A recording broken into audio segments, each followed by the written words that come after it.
mbokk yi faral di seetaan Amnaba TV dal leen ak jàmm ci seen chaîne Amnaba TV wordpress.org wordpress.com mbokk yi boo duggee ci biir Google boo bindee wordpress di nga gis ñaari façon wordpress benn bi nekk wordpress.com beneen bi nekk wordpress.org lan mooy seen différence ñoom ñaar loolu la ñuy wax tey ci seen vidéo ñu dugg ci biir Google xool ba xam.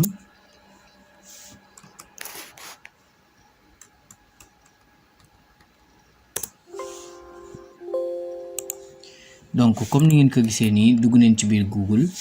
automatiquement tapé neen ci ni site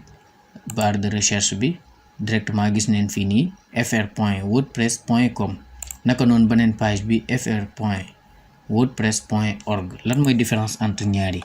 wordpress.com mun neen ko jàppee comme création page Facebook comme kuy créer page Facebook nga xam ne da ngay ñëw ñu ne la bouton bi fii la lii la nga connecté def nii def na la créer sa page WordPress donc wordpress.com plateforme la boo xam dañ koy utiliser pour création site web ku xam Wix comme ku xam Wix ay blogueur genre yu demee noonu moom mooy wordpress.com donc lépp ci biir lañ ko intégré hébergement beeg plugin yeeg template yeeg yooyu yëpp ci biir wordpress.com ci la nekk donc dafa limité wu pour utiliser ko da ngay connecté sa compte fa ngay amee yoon pour créer li nga xam ne mooy sa site bi nga bëgg a créer aussi tamit mbir yi dafa limité wu template yi bëriwul comme ni nga xam ne noonu lañ koy amee ci wordpress.org donc loolu mooy ci gàttal loolu mooy li nga xam ne moom mooy wordpress.com donc aussi tamit wordpress am na wordpress.org donc wordpress.org mun neen ko jàppee ni moom mooy da ngay créer da ngay télécharger li nga xam ne mooy code source wordpress yi code source WordPress bi ngay télécharger am ko localement c'est-à-dire am ko ci sa ordinateur mën na ci liggéey créer ko wala nga télécharger ko directement ci hébergeur bi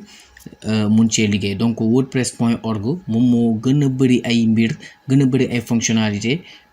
te limite bi bëriwul ci biir wordpress.org donc di nga mën a accéder ci code source WordPress di nga mën a accéder ci yeneen mbir yoo xamante ne doo ko mën a accéder ci li nga xam ne moom mooy wordpress.com donc .org bi yaakaar naa moom la ñuy liggéeyee ci seeni tutoriel bii nii seeni cours yi nga xam ne moom lañ jagleel wordpress bii nii donc .org ci la ñuy liggéeyee incha allah donc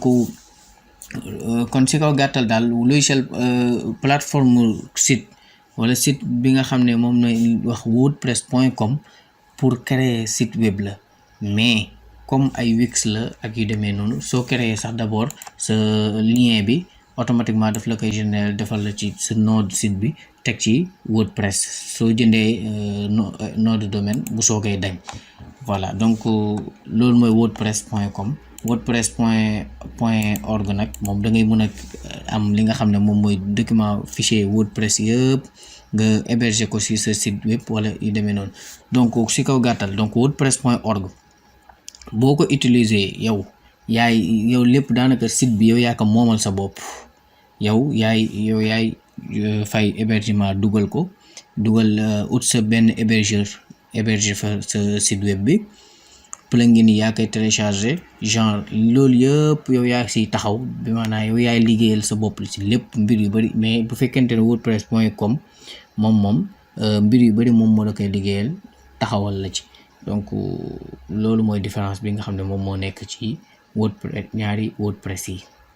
à bientôt.